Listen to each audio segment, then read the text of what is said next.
L'engagement, c'est quelque part le premier des moteurs du chef d'entreprise.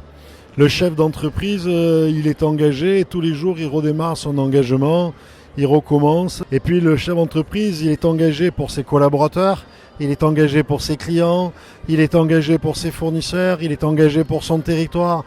Le chef d'entreprise est un engagé permanent. Il ose en permanence, il a de l'audace et il est engagé. Et donc le thème de l'engagement cette année tombe aussi dans une année un peu spécifique où on voit bien qu'on a besoin de s'engager avec les échéances à venir pour les municipales et pour la métropole sur le territoire, mais aussi de s'engager pour donner une idée de la France qu'on veut, de l'entreprise qu'on veut, celle qui crée de la richesse, celle qui défend notre modèle économique et social dans le monde. L'engagement pour moi qui suis arrivée à Marseille depuis 8 ans et qui est un peu de médiatisation, c'est de parler en bien de Marseille, de faire rayonner la ville au-delà de ses frontières physiques et dans toute la France, de dire que Marseille est une belle ville, une terre d'accueil, une terre pleine d'énergie, une terre de tous les possibles. Le commerce est très difficile parce que les cartes sont rabattues depuis un moment, les gens consomment énormément sur Internet, mais c'est vrai qu'on a eu une période très agréable après le Covid où les gens sont revenus, ont voulu un commerce de proximité, ont voulu voir, toucher, sentir, parler, communiquer et échanger. Et puis petit à petit, on est reparti dans nos retranchements, on est re-rentré dans nos maisons et le commerce est devenu en ligne. Alors on en parlait depuis des années, le commerce en ligne, ce qu'on apprend dans les écoles de commerce, sauf que c'est ce qui tue le commerce physique, c'est ce qui tue le contact, l'autre, le toucher, le partage. Et donc c'est très difficile, mais ça fait des années que c'est comme ça. Et effectivement, quand on voit des galeries Lafayette et autres qui ferment, c'est extrêmement dommage parce que c'est les poumons des centres-villes, c'est ce qui fait vivre, c'est ce qui crée la grand-mère qui va se promener, qui va rencontrer, qui va partager. C'est ce qui nous tient tous dans cette société, on est des maillons.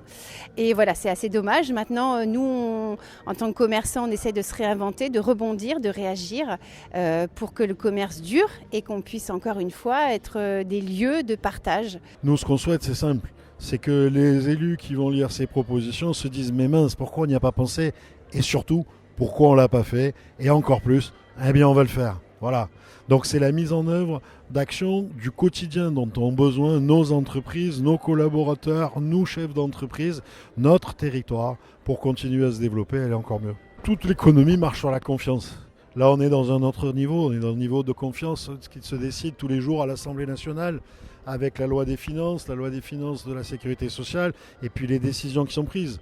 Nous, ce qu'on souhaite, c'est que tous les élus de ce pays, les élus de la nation, ceux qui siègent au Parlement, comprennent bien que c'est l'entreprise qui crée de la valeur et que chaque fois qu'on crée un texte, une contrainte supplémentaire, on détruit un petit peu de valeur que l'entreprise aurait pu créer en plus.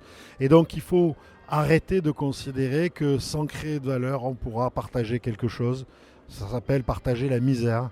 Nous, ce qu'on souhaite, c'est que tout le monde comprenne au contraire qu'en nous laissant créer de la valeur, il pourra y avoir une perception de cette valeur qui s'appelle l'impôt, la TVA, la taxe, et qu'elle pourra être mieux redistribuée, et qu'en tout cas, on pourra accompagner nos collaborateurs, nos jeunes talents dans les quartiers, à pouvoir rejoindre dans les entreprises, à pouvoir rejoindre leur mission, à trouver une place dans la société autrement que ce qu'on leur propose aujourd'hui.